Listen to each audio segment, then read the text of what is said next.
গাজায় যুদ্ধবিরতির আলোচনা যখন চূড়ান্ত পর্যায়ে, ঠিক তখনই ফিলিস্তিনিদের দুঃসংবাদ দিয়েছেন ইসরায়েল।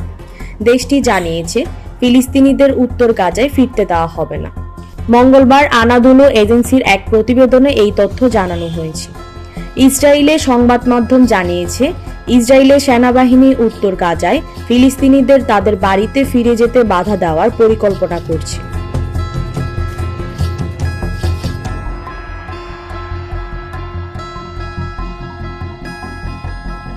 দেশটির সংবাদ মাধ্যম ইহুদিয়ত অহরণ জানিয়েছেন, ইসরায়েলি সেনাবাহিনী গাজার 70,000 বাসিন্দার মধ্যে প্রায় 65,000 বাসিন্দাকে বস্তুচ্যুত করেছেন।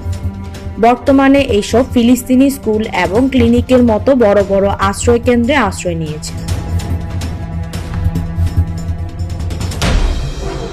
প্রতিবেদনে জানতে চাওয়া হয়েছে, ইসরায়েলি সেনাবাহিনী কি হাজার হাজার ফিলিস্তিনিকে জাবালিয়া এবং এর আশেপাশের শহরগুলোতে তাদের বাড়িতে ফিরে যেতে দেবে, নাকি জাবালিয়া এবং আশেপাশের শহরে নিজেদের বাড়িঘরে ফিরতে বাধা দেবে।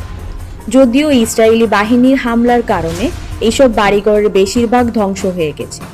প্রতিবেদনে উল্লেখ করা হয়েছে, সেনাবাহিনীর ধারণা এখনও উত্তরাঞ্চলীয় শহর জাবালিয়া, বেইত লাহিয়া এবং বেইত হ্যানুয়ে প্রায় 100 জনের মতো যোদ্ধা রয়েছে।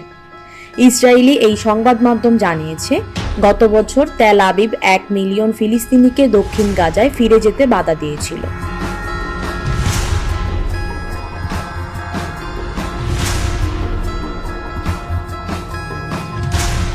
রাজনৈতিক নেতৃত্ব ইসরায়েলি সেনাবাহিনী গাজা উপত্যকার উত্তর তৃতীয়াংশকে বিধ্বস্ত ও পরিত্যক্ত এলাকা ঘোষণা করবে।